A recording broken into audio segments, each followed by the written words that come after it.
Ideal gases में बेटे maximum की क्वेश्चंस की स्ट्रेंथ मैक्सिमम होती है, यानी कहा जाए कि इसमें क्वेश्चन नहीं आता, इसमें 100% सो फॉर क्वेश्चन है आइडियल गैसेस। ठीक है, first learning outcome in this one is ideal gas. अब क्वेश्चन आया 2 नंबर का, what is meant by ideal gas. ठीक है, तो अगर इसके अंदर आए तो हम बेटे इसमें लिखते हैं a gas which obeys gas all gas laws कह लो, या किसी गैस लॉ का पेपर वो कहता है रेफरेंस दे दो, बॉयल्स लॉ का दे दो, चार्ल्स लॉ का दे दो, या प्रेशर लॉ का दे दो। ठीक है, या फिर ये कह दो कि विच बेस जनरल गैस इक्वेशन, वो भी बिल्कुल ठीक है। दूसरा, eight all values of pressure volume and temperature. ठीक है, 2 नंबर किसके हैं, 1 नंबर तो gas which base general gas equation हो गया। ठीक है, 1 नंबर तो अच्छा बेटे 1 नंबर तो इसका होता है क्या, gas which base the general gas equation, और दूसरा मार्क किसका होता है, at all values of pressure volume and temperature. So 1 number इसका है a gas which obeys general gas equation. लेकिन वो पेपर में कहता है कि जनरल गैस इक्वेशन के कोई बच्चा लिखता है कि विच ओबेज बॉयल्स लॉ, ठीक मार्क दे देगा, प्रेशर लॉ या चार्ल्स लॉ तो फिर। अब जनरल गैस इक्वेशन होती क्या है, P V equals to N R T, 1 number. दूसरा मार्क किसके ऊपर है, at all values of pressure volume and temperature in kelvin. ठीक है, अब बेटे ये तो 2 मार्क पर कई दफा आए हुए हैं। अब रियल गैसेस जो हैं हमारे पास, अगर हम उसमें भी बात हो रही थी कि आइडियल गैस है, बेटे रियल गैसेस हो गए, जैसे हमारे पास रियल गैसेस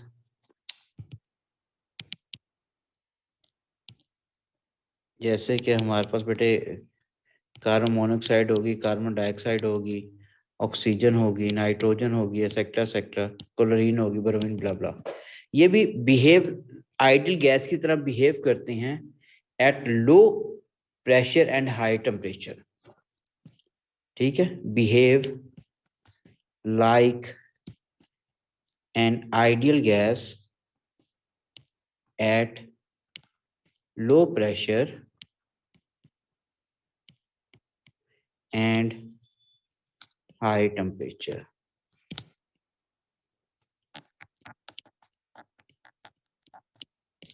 ठीक हो गया। अच्छा, अब बेटे हमारे पास ये तो रियल गैसेस भी हैं, they behave like an ideal gas at low pressure and high temperature. अच्छा, अब इसके अंदर फर्दर अगर आप देखते हो कि हमारे पास कि अब बॉयल्स लॉ कौन सा होता है, बॉयल्स लॉ हमारे पास जो है बेटे, प्रेशर जो है it is dependent directly on 1 over volume, and pressure is depending inversely on volume, and the things which are kept constant here is the number of moles, यानी amount of gas is constant। बेटा equation आई थी मरीम अभी, ठीक है, आपने पूछी आई थी। अब यहाँ पे क्या चीज कांस्टेंट होगी, amount of gas. Amount of gas क्या हो गया, number of moles. Amount of gas यानी number of moles and temperature are constants. ठीक है, सेकंड आ गया बेटा हमारे पास, दिस इज चार्ल्स लॉ।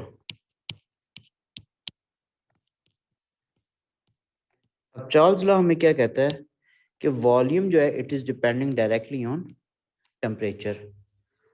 अगर वॉल्यूम डायरेक्टली टेम्परेचर पे डिपेंडेंट है, अब यहाँ पे क्या चीज कांस्टेंट होगी बेटे, यहाँ पे भी नंबर ऑफ मोल्स जो है कांस्टेंट है। ठीक है, नंबर ऑफ मोल्स एन से रिप्रेजेंट करते हैं बेटे इसको। ठीक है, and pressure are constants, and third is pressure law.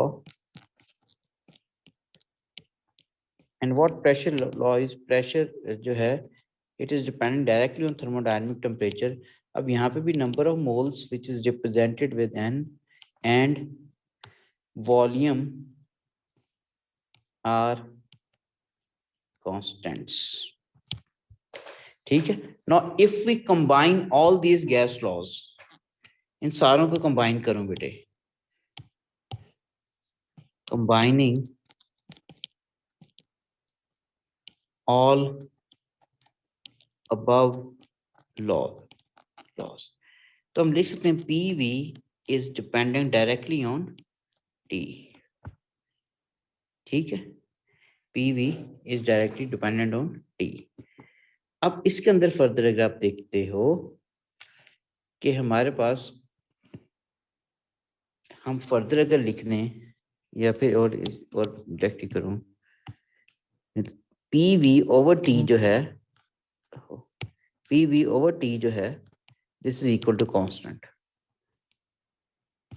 अब इसके अंदर हमारे पास देखिए बॉल्स लॉ क्या था, P V is equal to constant. Boyle's law को अगर देखते हो तो यहाँ पे ये बना था P V equals to constant. दूसरा लॉ हमारे पास क्या था, this is V over T equals to constant. तीसरा क्या होगा, P over T equals to constant. इसका मतलब ये हमारे पास ये सारे कांस्टेंट हैं, तो यहाँ पे हम P V over T equals to constant लिख सकते हैं ना फिर।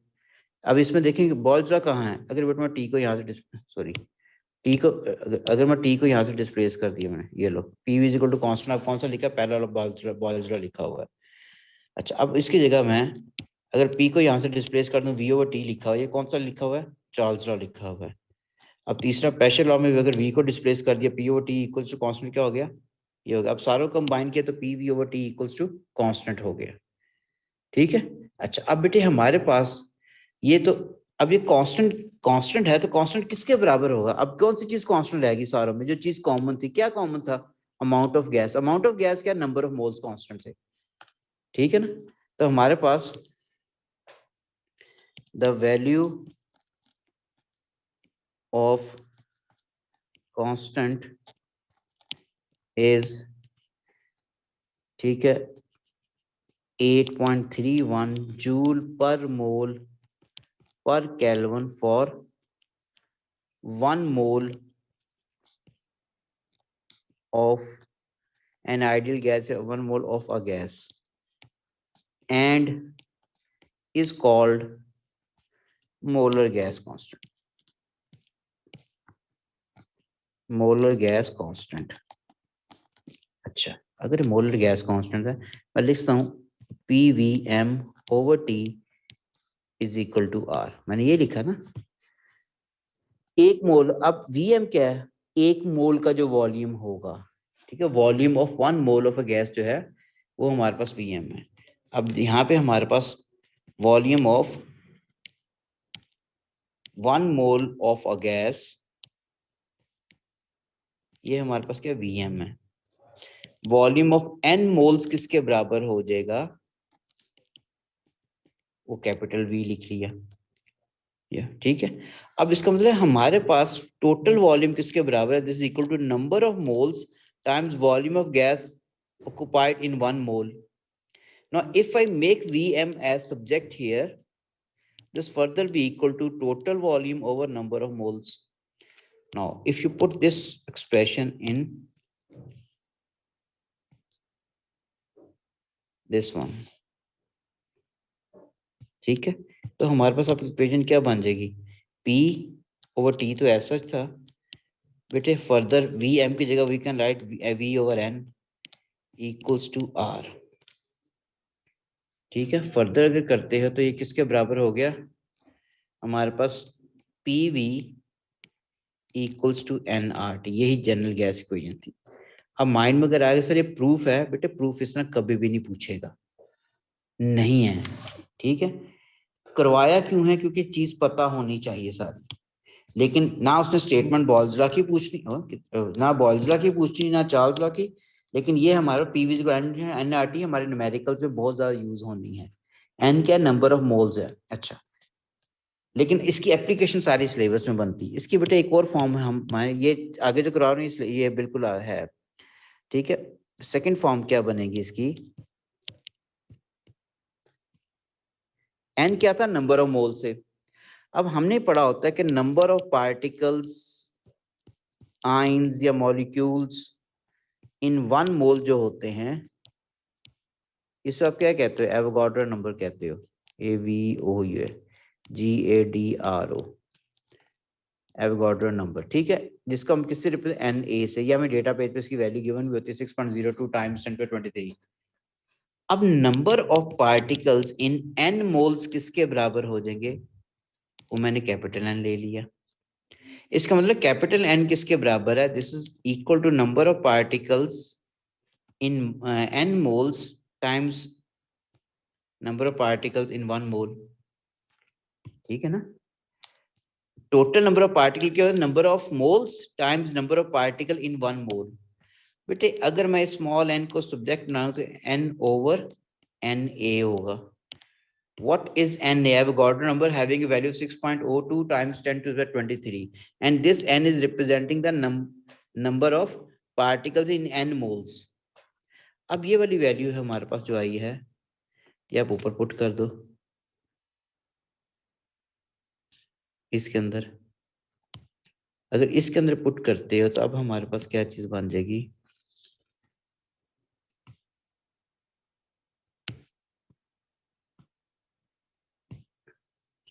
अब इसका मतलब हमारे पास अब इक्वेशन जो बन जाएगी P V is as such, P V is as such, n की जगह हम लिखते हैं n over N A times R T.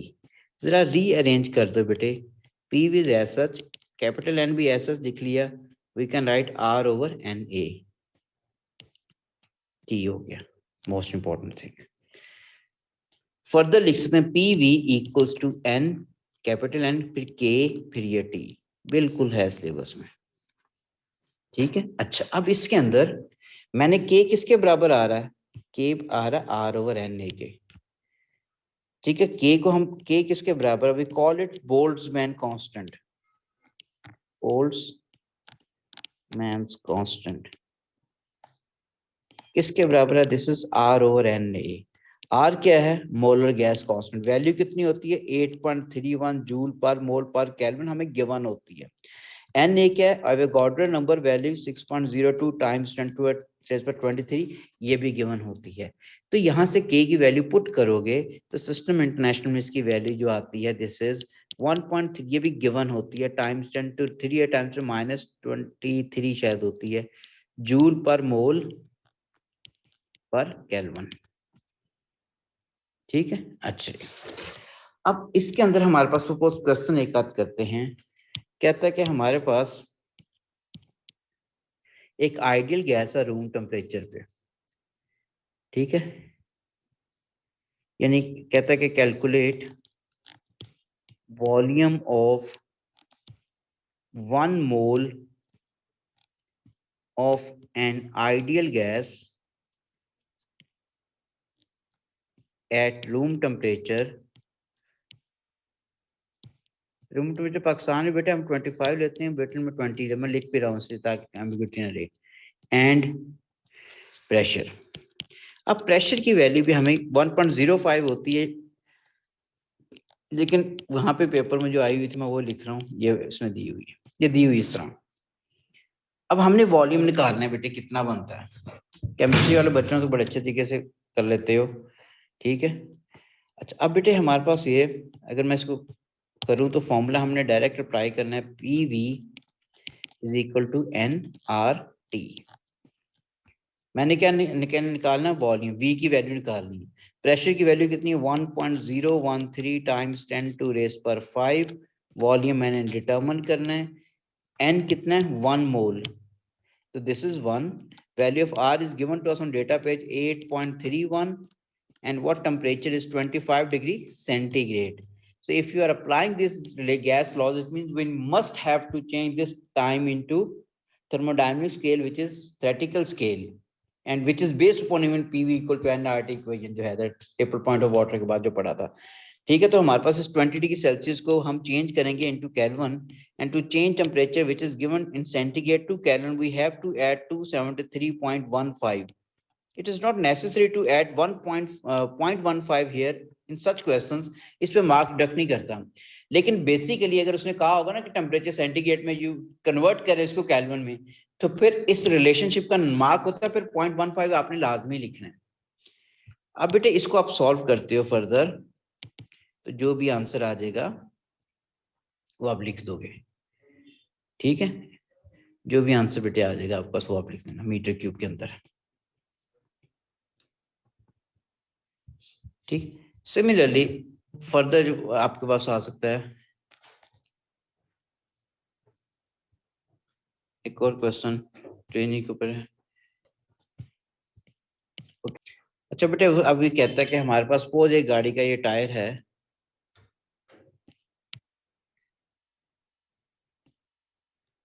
ठीक है, इसका कार टायर। अब इसका वॉल्यूम जो है हमारे पास टायर का, this is suppose 0.020 metre cube है और इसके अंदर एयर है, यानी ये लॉयरिंग शो ब्ला ब्ला जो भी, ठीक। बेटे हमारे पास और इसके अंदर दूसरी चीज जो है प्रेशर गिवन है हमारे पास, विच इज प्रेशर की वैल्यू भी गिवन है सपोज 3.0 टाइम्स 10 टू रेज पर 5 पास्कल, ठीक है। अच्छा अब हमारे पास टेम्परेचर भी चले गिवन है हमारे पास विच इज 27 डिग्री सेल्सियस, ठीक है। अब इसमें मोलर एयर दिया होता है, मोलर मैस ऑफ एयर, ठीक है। मोलर मैस का मतलब है कि हमारे पास एक मोल का जो मैस होगा ना, यानी एक मोल में 6.02 टाइम 23 पार्टिकल्स का जो मैस आ रहा है वो हमें दिया हुआ 28.8 ग्राम पर मोल, यानी एक मोल के अंदर कितने 28.8 ग्राम उसका मैस हमारे पास है। अब इसको हमने करना किस तरह है, और हमने जो चीज निकालनी है इसके अंदर मैस निकालना है हमने, ठीक है। Mass of air in the tyre कितना होगा वो हमने डिटरमाइन करना है, mass of air in tyre, ये निकालना है। अच्छा अब मैस अगर निकालना है, एक मोल का मैस हमें गिवन है, अगर हम नंबर ऑफ मोल्स निकाल लें, नंबर ऑफ मोल्स निकाल लें और उसको बेटा इसके 28.8 ग्राम से मल्टीप्लाई करेंगे टोटल मैस आ जाएगा। अच्छा अब इसके लिए हम फिर फॉर्मूला अप्लाई करेंगे P V equals to N R T. अब P की वैल्यू बटे 3.0 टाइम्स 10 टू रेस पर 5, volume is 0.020, number of moles निकाल लेते हैं, R 8.31 है, टेम्परेचर 27 प्लस 273.15, इसका मतलब 300 हो गया। तो इसको आपने सॉल्व किया, एक आंसर आ गया, ठीक है। ये कितने उतने नंबर ऑफ मोल्स आ जाएंगे ये। अब फिर मैस ऑफ गैस किसके बराबर होगा, इनसाइड टायर किसके बराबर होगा, this is equal to mass equal to number of moles हो गए बेटे जो हम निकाले n, number of moles times molar mass, ठीक है। तो टोटल मैस अगर हमने निकालना है, नंबर ऑफ मोल्स कितने हैं हमारे पास, अच्छा कैलकुलेट नहीं किया हमने, दूसरा गिवन है 28.8, ठीक है। So from here if you solve this will get your answer in grams because 28.8 is in grams के अंदर है, ठीक है, ये ग्राम के अंदर आ रहा है, ठीक हो गया। अच्छा उसके बाद बेटा नेक्स्ट पे आ गए हम लोग assumptions of kinetic theory of gases।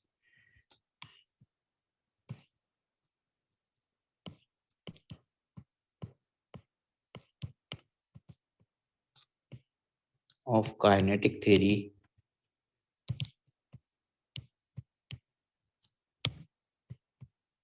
of gases।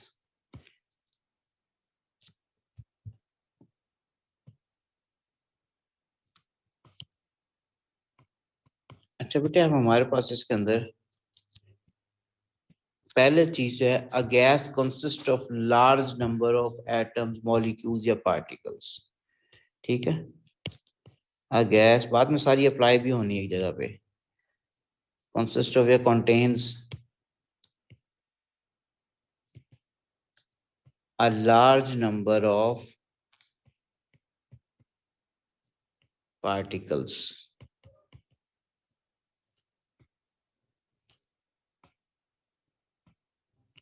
या मॉलिक्यूल्स, ये एटम्स, ठीक है। दूसरा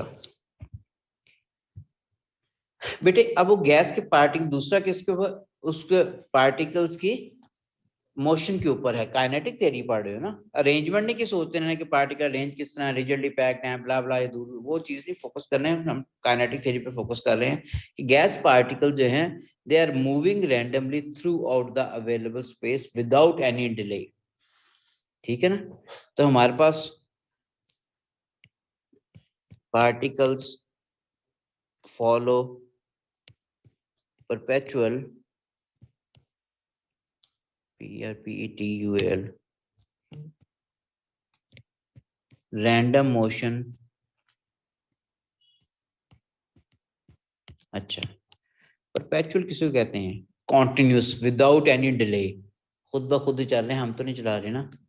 रैंडम, जिसमें कोई ऑर्डर ना हो।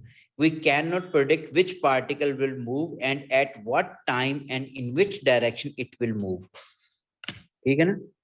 तो उसको हम particle follow perpetual random motion होगी, यानी रेस्ट में नहीं होते, कहने का मतलब ये है। अब पार्टिकल क्या है बेटे कि जो कोलाइड करते हैं, अगर कोलाइड करते हैं with each other and with the walls of container and these interaction, this collisions are elastic in nature. Elastic ऐसे मोमेंटम और काइनेटिक एनर्जी कंजर्व हैं और न्यूटन्स लॉ जो है वो अप्लाई हो सकते हैं। तो particles collide with each other and with the walls of container, and these interactions are elastic in nature। अगर इलास्टिक ऐसा मतलब हो गया कि न्यूटन मोमेंटम और kinetic energy conserve, momentum conserve होने का मतलब मोमेंटम से फोर्स आती है, जिसको मैं न्यूटन लॉज एप्लीकेबल है, ठीक है। फोर्थ पॉइंट बेटे आता है इसका कि मॉलिक्यूल में जो फोर्सेस होती हैं वो काफी कम होती हैं due to large separation between them, ठीक है। निग्लिजिबल इंटरमोलेकुलर या इंटरमोलिकुलर फोर्सेस, ठीक है, एक्सेप्ट ड्यूरिंग, जब कोलाइड करते हैं तो अब तो फोर्स एक्सर्ट करते हैं, क्योंकि क्यों फोर्स एक्सर्ट करते हैं? मोमेंटम में चेंज आ रही होती बेटे, न्यूटन लॉ पे अप्लाई होंगे, फोर्स लगेगी। मोमेंटम में चेंज आई है पर टाइम तो डेफिनेटली फोर्स लग रही है, फोर्स है rate of change of momentum है। तो पार्टिकुलर वैसे कोहेसिव फोर्सेस, अट्रैक्टिव और रिपल्सिव फोर्सेस नेग्लिजिबल हैं, लेकिन जब एक दूसरे को कोलाइड करते हैं फिर फोर्स एक्सर्ट होनी है। फिफ्थ पॉइंट, ठीक है। गैस पार्टिकल जो वॉल्यूम है वो नेग्लिजिबल होता है as compare to overall volume occupied by the gas. Overall volume occupied by gas mean volume of container, ठीक है। Volume of gas particle is negligible as compared to volume of container in which gas is contained। container या volume of gas चाहे लिख लो, जो container का volume होता है वही तो गैस का वॉल्यूम होता है। 6 पॉइंट बेटे, एवरेज ये हमने प्रूव करने हैं अभी। एवरेज काइनेटिक एनर्जी जो गैस की होगी it is depending directly on temperature, यानी कि average kinetic gas particle increases with the increase of temperature. Seventh which is very very important, seventh बेटे हमें ये कहता है कि जो हमारे पास पार्टिकल कोलाइड करते हैं, suppose if this is an arrangement, हमारे पास इसकी जो ओवरऑल लेंथ मैंने कंसिडर की है वो सपोज ये एल होगी बेटे, ये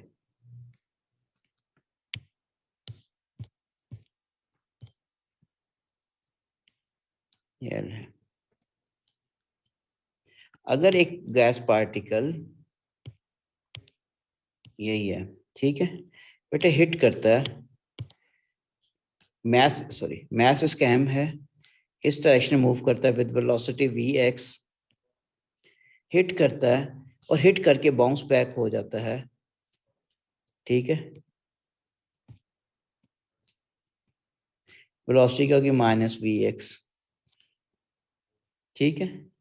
अब बेटे टाइम ऑफ कांटेक्ट ये t है। अब ये t कौन सा टाइम, क्योंकि जब जाके हिट करता है इतना टाइम है, वो तो हम वैसे भी मेजर नहीं कर सकते, not even due to our reaction time limitations, वैसे भी उसको मेजर करना काफी डिफिकल्ट है। तो हम लेते कौन से हैं, हम टाइम ऑफ कोलिजन वो वाला टाइम लेते हैं जो पार्टिकल यहाँ से बेटे गया, हिट करके वापस आया, यानी आने जाने का जो टाइम होगा वो हमने टाइम ऑफ कोलिजन के इंटरेक्शन के बराबर लेना है विद यूनिफॉर्म स्पीड।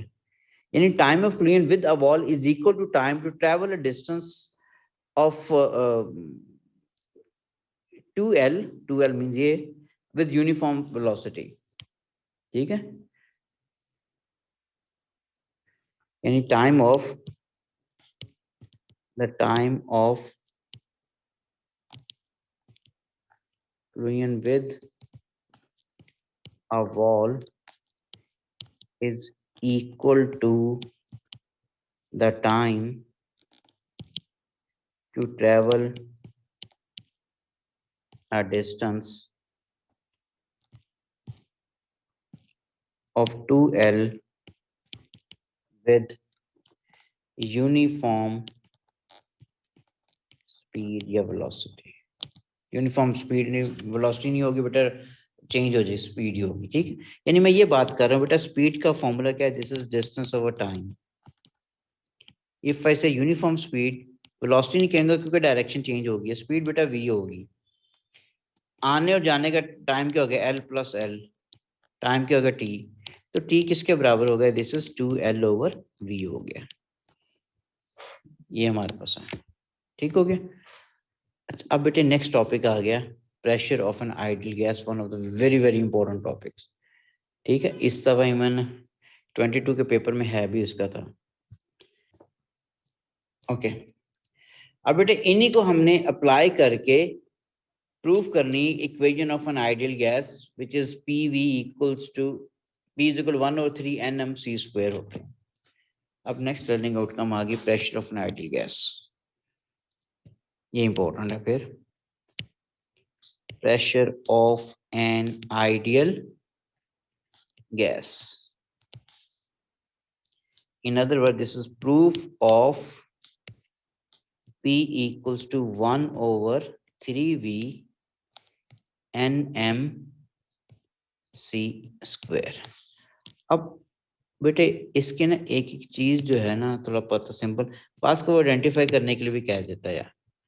P तो ऑब्वियस बात है, प्रेशर लिखा तो प्रेशर ही है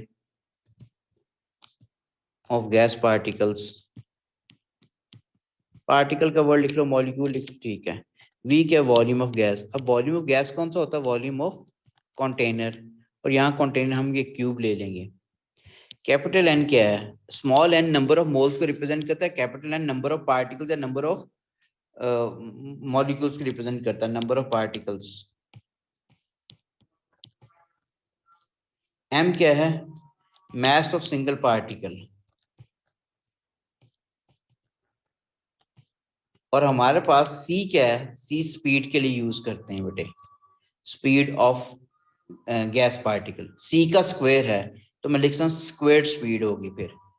फिर इनइक्वालिटीज में इनक्लोज हुआ ये इस तरह, अगर इनइक्वालिटीज में इनक्लोज हुआ तो इसका मतलब फिर ये क्या हो जाएगा, हम फिर लिखेंगे this is representing the mean value of the squared speed of particles of an ideal gas. This is representing mean value of squared speed of particles. Root mean इसको जैसे कह रहे हैं आएगी बाद में।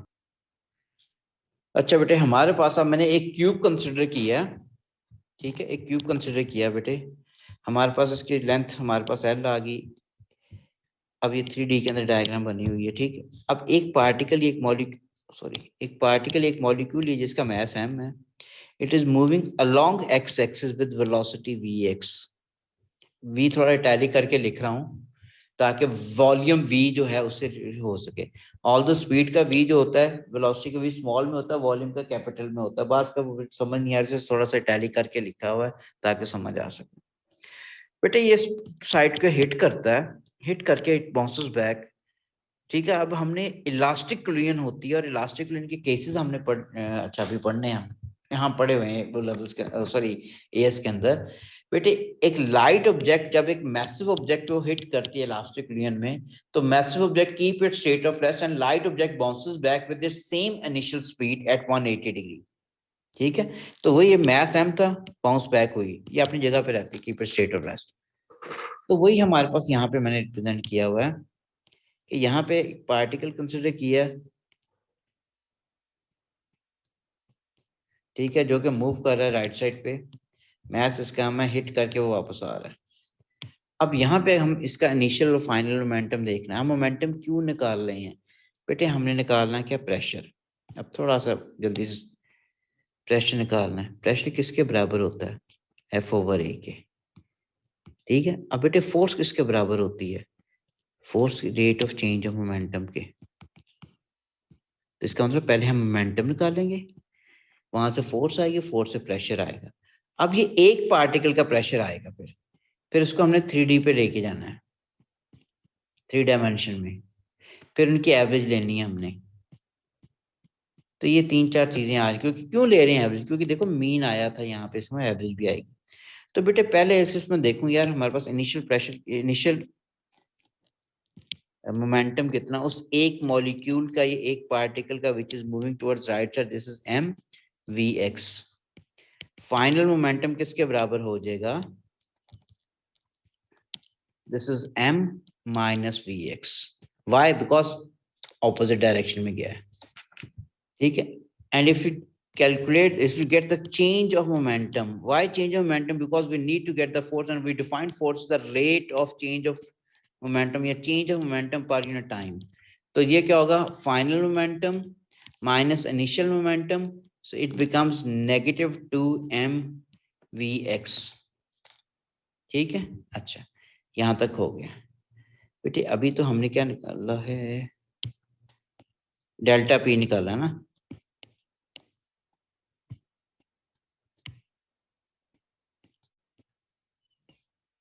अच्छा, अब बच्चों हमने क्या निकालना है? Delta T. डेल्टा टी के लिए हमने अजम्पशन पढ़ी थी ये वाली। ठीक है, अब एज पर अजम्पशन, अप्लाई करिए। पहला स्टेप मेजर मैंने किया, ये दूसरा स्टेप पे आ गया।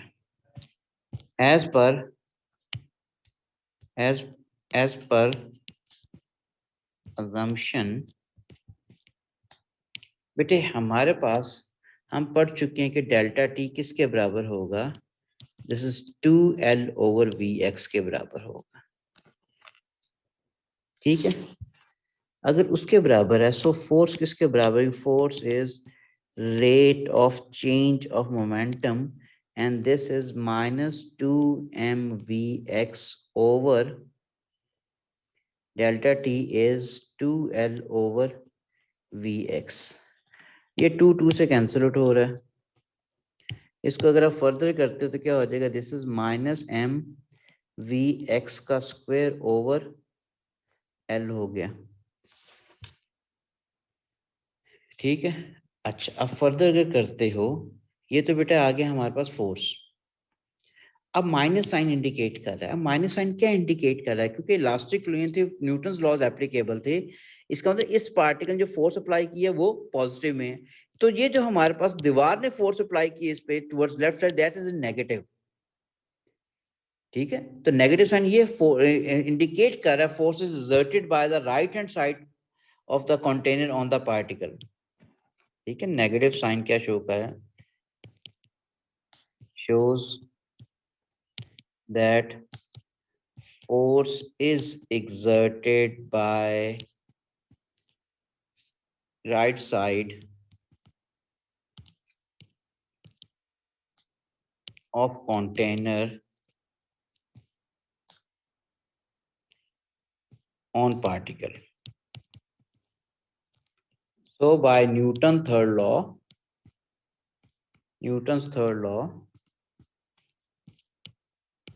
force exerted by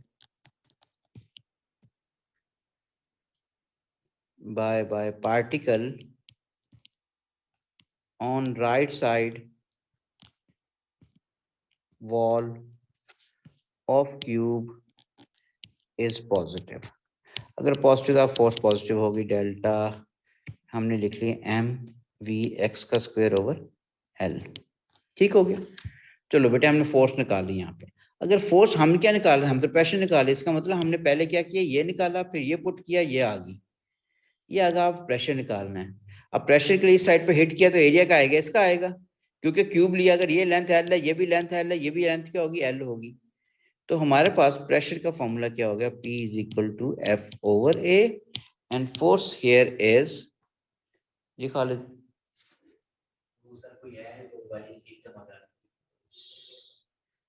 वो मेरे पास लेके चीज स्लिप वगैरह, V X square over L over L का स्क्वायर हो गया, एल का स्क्वायर लेंथ इसने फर्दर लिखते हो, this is M V X का स्क्वायर ओवर एल का क्यूब हो गया।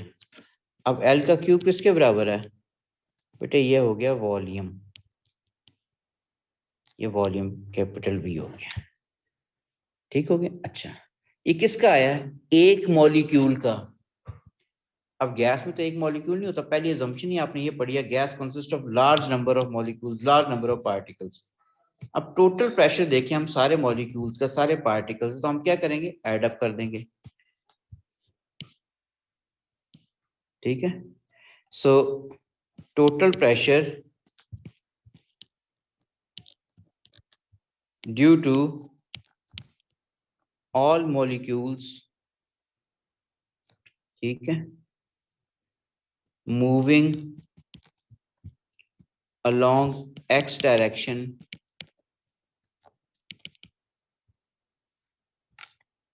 ठीक है, and hit the right side wall।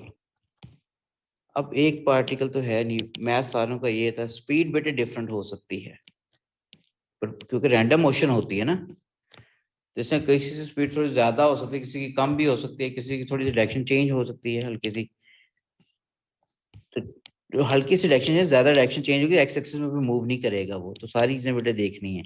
जितने पार्टिकल्स हैं सारों की मैं स्पीड इस तरह देखता जा रहा हूँ, और सोन एम वी एन एक्स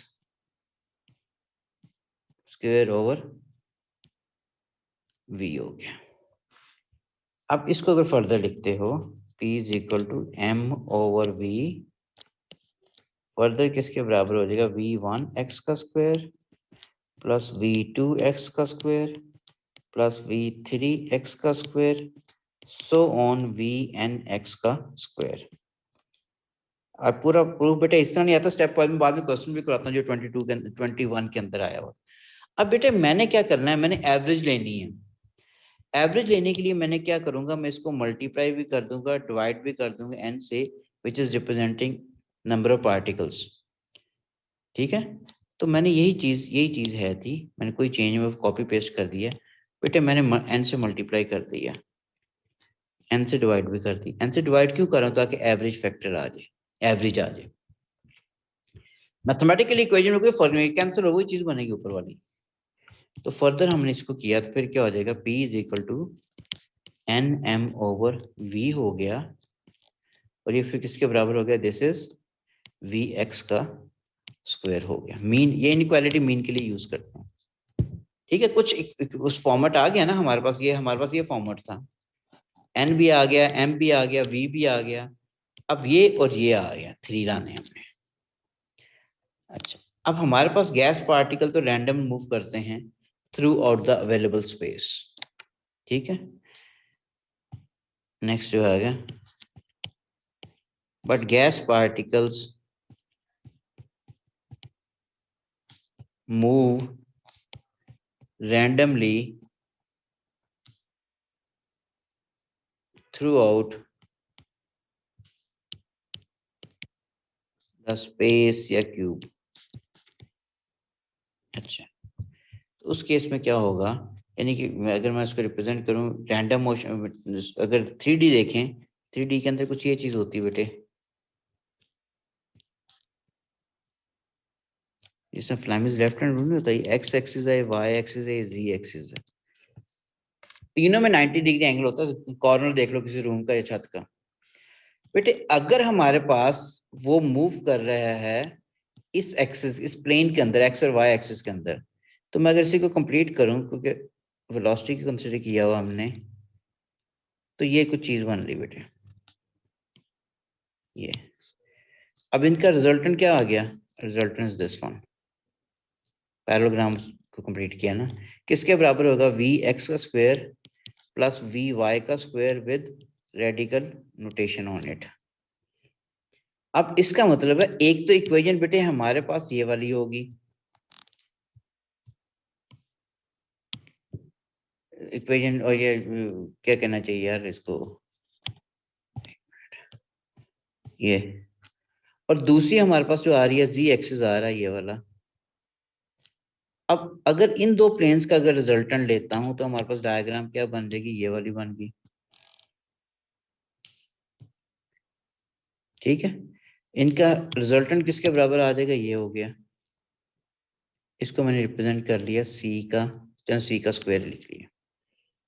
अगर सी का स्क्वायर लिखा है तो सी रिजल्टेंट आ रहा है, रिजल्टेंट सी का स्क्वायर किसके बराबर होगा? वी एक्स का भी स्क्वायर प्लस वी वाई का भी स्क्वायर, रेडिकल नोटेशन, इसका स्क्वायर प्लस जी का भी स्क्वायर हो जाएगा। सॉरी जी है तो वी जी लिखना पड़ेगा मुझे, वी जी हो गया, जेड एक्सिस के अंदर जो मूव कर रहा है, ठीक है। इसको भी V X V Y V G कर लेते हैं।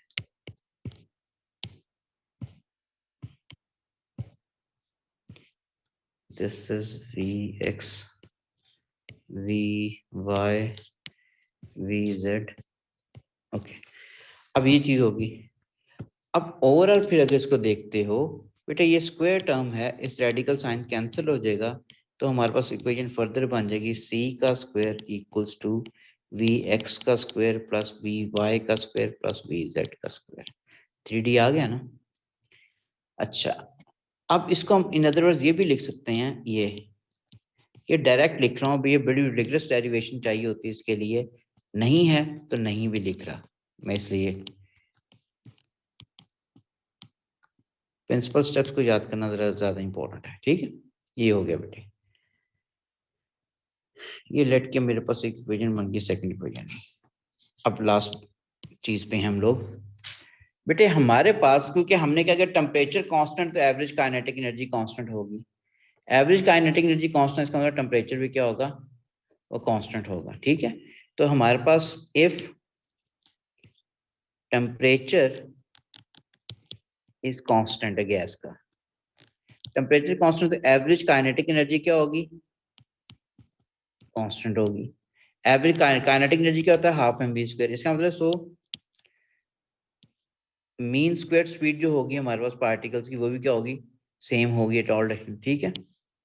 मीन, मीन क्यों ले रहा हूँ? ये मीन ही आ रहा है ना। स्क्वायर, स्क्वायर क्यों कह रहा हूँ? ये आ रहा है mean squared speed of particles in all directions is also same। अच्छा, all directions क्यों? x y z। तो इसका मतलब है instead of writing V X का स्क्वायर वी वाई का स्क्वायर, तो हम सिंपली अगर ये लिखते हैं, मैं ये बात कर रहा हूँ कि वी एक्स का भी स्क्वायर वो भी सेम होगा, वी वाई का भी स्क्वायर बेटे सेम है, वी जी का भी स्क्वायर बिल्कुल सेम है। अब मैं अगर ये वाली वैल्यू पुट करता हूं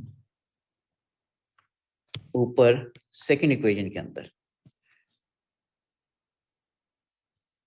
इसके अंदर, तो मेरी एक्सप्रेशन क्या बन रही है? मेरी एक्सप्रेशन अब ये बन रही है सी का स्क्वायर क्या हो जाएगा? वी एक्स का भी स्क्वायर हो गया बेटे, इसकी जगह वी वाई की जगह वी एक्स का स्क्वायर लिख लो, वी जेड की जगह भी क्या हो जाएगा? वी एक्स का स्क्वायर। तो C square further equal to 3 V X का square, and if you make V X square it becomes c का स्क्वायर ओवर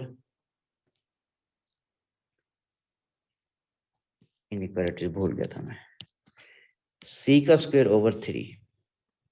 अब ये जो वैल्यू आई है वी एक्स स्क्वायर की which is equal to C square 3, ये बेटे आप पुट कर दो इसके अंदर, let this be the first equation, ठीक है, ये वाली।